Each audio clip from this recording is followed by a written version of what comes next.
Assalamualaikum warahmatullahi wabarakatuh. Berjumpa lagi dengan Pak Rifai ya. Kita dalam pelajaran Bahasa Indonesia. Materi kita hari ini masuk ke tema 5, yaitu Cinta Indonesia, yaitu Kompetensi Dasar 3.5, yang dimana menggali informasi penting dari teks narasi sejarah yang disajikan secara lisan dan tulis menggunakan aspek apa, di mana, kapan, siapa, mengapa, dan bagaimana. Nah, ini kompetensi dasar yang harus kita capai dalam tema 5 ini.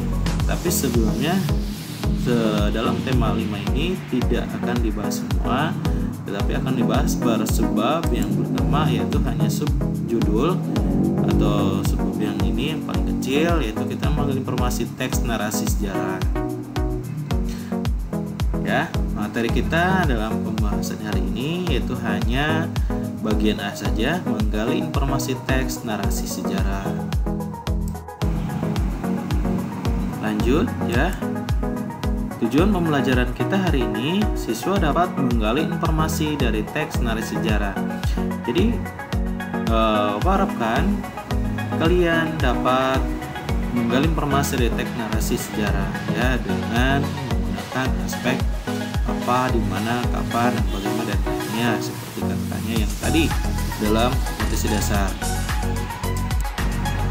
Lanjut ya. Dalam pembahasan kita, sebelum kita lanjut, apa sih itu definisi atau pengertian dari teks narasi ya? Teks narasi adalah teks yang berisi peristiwa sejarah dan disampaikan dalam bentuk narasi urutan cerita. Ya, urutan cerita ini artinya dari mulai sampai akhir, baik waktu, peristiwa itu berurutan dari A sampai Z. Jadi itulah yang disebut dengan bentuk narasi. Narasi intinya adalah teks yang berisi peristiwa sejarah. Baik. Pembahasannya selanjutnya, sebelum kita mengambil informasi dari teks narasi sejarah, ada 4 caranya ya. Yang pertama adalah membaca teks dengan cermat, artinya kalian membaca dengan baik, teliti dari awal sampai akhir paragraf. Misal ada satu paragraf, kita baca dengan baik dari kalimat awal sampai kalimat akhir. Dan lingkari hal-hal yang penting seperti waktu ya, yang berkaitan waktu, misalkan sejarah atau peristiwa itu digarisbawahi atau kalian menggunakan stabilo agar kalian tahu nanti itu hal yang penting dalam satu paragraf itu. 2. Menggarisbawahi ya, tadi sudah dibahas. Gagasan pokok. Nah, gagasan pokok ini ada di kalimat utama. Nah, kalimat utama sendiri sudah dibahas dalam semester 1 ya, dalam pembelajaran sebelumnya, yaitu di semester 1. Menggarisbawahi pokok setiap paragraf. Lalu mengelompokkan informasi dalam teks menggunakan kata tanya. Nah, ya, nanti kalian harus bisa mengelompokkan informasi dalam teks menggunakan kata tanya. Yang seperti apa kata tanya nanti kita bahas ya dalam slide berikutnya. Selanjutnya kita akan menjawab pertanyaan yang diberikan menggunakan jawaban dan pertanyaan yang diajukan ya. Nah, ini adalah salah satu tugas-tugas yang harus kita lakukan. Kata tanya ya. Kata tanya yang pertama ada what atau apa, digunakan untuk menanyakan hal atau peristiwa yang terjadi dalam teks. Apa, misalkan apa yang diceritakan dalam teks tersebut. Nah, itu contoh kalimatnya. Lalu apa? Misalnya apa yang dilakukan oleh tokoh tersebut. Misal seperti itu.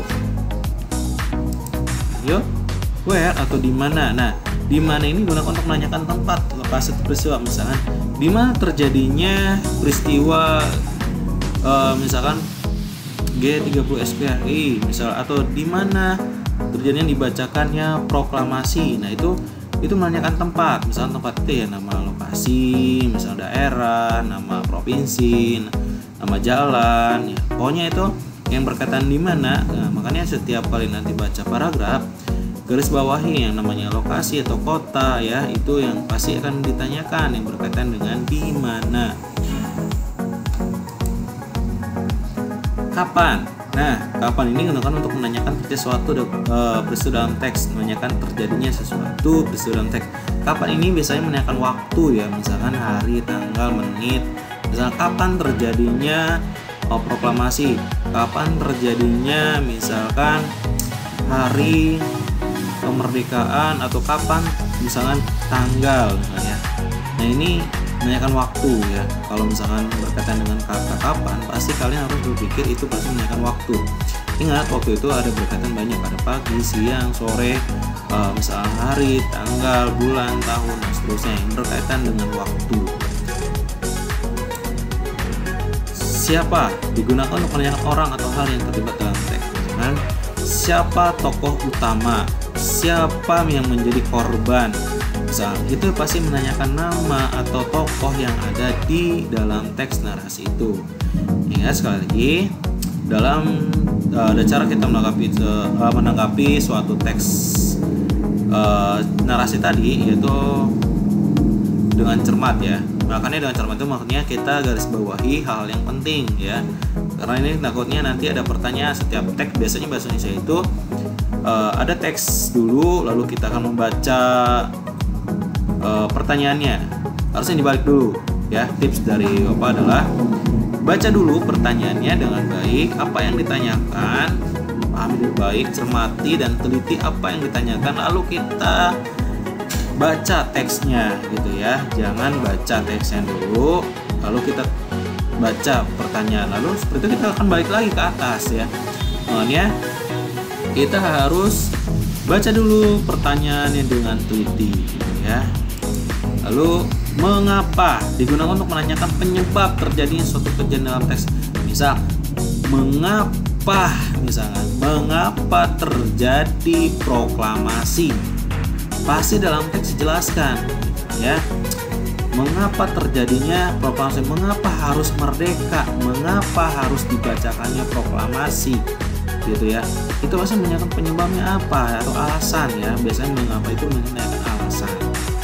Lalu bagaimana kita tahu jawabannya dari mengapa, misalnya kapan, di mana, what, atau siapa? Ya kita harus cermat dalam membaca teksnya dengan baik ya, pelan-pelan, teliti, pahami dengan baik teksnya agar kita tahu bahwa teks itu ada jawaban setiap pertanyaan yang kita inginkan untuk menjawab soal-soal. Ya. Terakhir, bagaimana digunakan untuk penyebab kejadian suatu? Menanyakan penyebabnya atau bagaimana itu, misalnya bagaimana proklamasi itu bisa dibacakan, atau misalnya bagaimana sejarah misalnya 17 Agustus itu bisa terjadi. Itu kan menanyakan ya cara. Jadi ingat, mengapa itu sekali lagi dari apa, penjelasan ya. Di mana itu menanyakan tempat, kapan itu isinya harus waktu. Siapa? Itu jawabannya harus tokoh atau pelaku. Mengapa? Itu pasti menanyakan alasan. Bagaimana? Itu jawabannya harus berbentuk cara atau proses ya. Itu sama saja. Lanjut ya. Contoh soal. Kita langsung ke contoh soalnya biar kita cepat ya, biar kalian juga bisa memahami. Nih ya, ada satu teks. Nah, ini pada tahun 1596 Belanda datang ke Indonesia. Kedatangan Belanda dipimpin oleh Cornelis de Houtman. Mereka mendarat di Jawa Barat, tepatnya di Pelabuhan Banten. Belanda datang dengan niat yang kurang baik. Mereka pun terkesan angkuh dan ingin berkuasa. Itu paragraf ke-1 ya. Nah, setiap paragraf ini kita garis bawahi. Misalnya tuh pada tahun 1996 kita harus garis bawahi ya.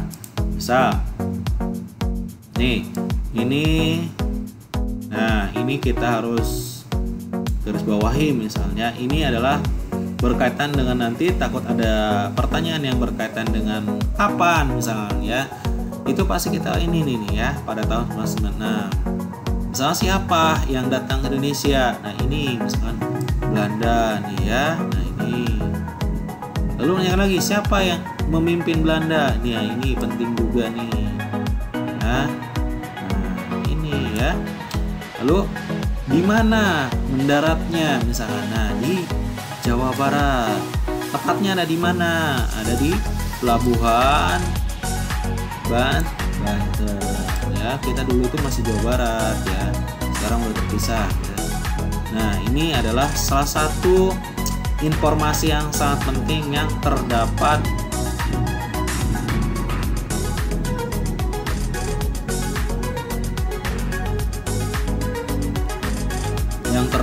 dalam teks yang kita hadapi ini ya. Nah, selanjutnya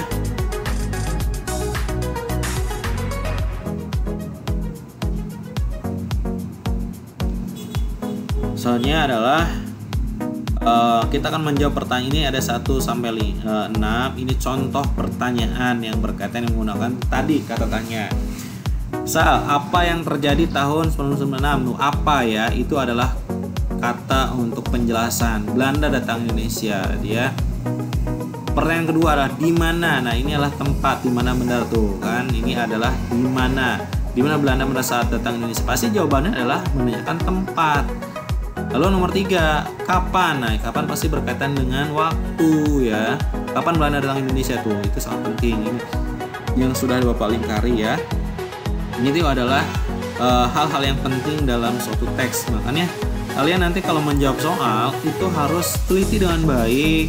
Ya, kalian dengan pensil kan garis bawahi hal-hal yang penting, informasi yang penting gitu ya. Itu sangat penting dalam menjawab pertanyaan bahasa Indonesia. Bahasa Indonesia akan mudah kalau kita teliti, tetapi akan sulit kalau kita gegabah atau kita misalkan tidak teliti dalam suatu membaca teksnya. Pasti akan jong atau misalkan kita akan salah dalam menjawabnya.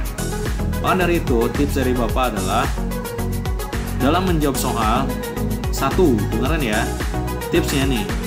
Baca terlebih dahulu pertanyaannya dengan baik, apa yang diminta dalam pertanyaannya. Kalau awal kata tanyanya kapan, berarti kita berpikiran itu pasti jawabannya waktu. Lalu lanjutin kalimatnya apa? Waktu apa? Misalkan takutnya di teks itu banyak ya, waktunya banyak, yang di tersirat atau tersuratnya banyak gitu ya. Nah, makanya kita pahami misal kapan Belanda datang ke Indonesia. Nah, kita pasti ini yang kita garis bawah nih, ada 2 waktu, mana yang cocok kita pilih. Nah, seperti itu ya. Lanjut. Terima kasih atas segala perhatiannya. Kita akan lanjut nanti di video pembelajarannya. Terima kasih. Assalamualaikum warahmatullahi wabarakatuh.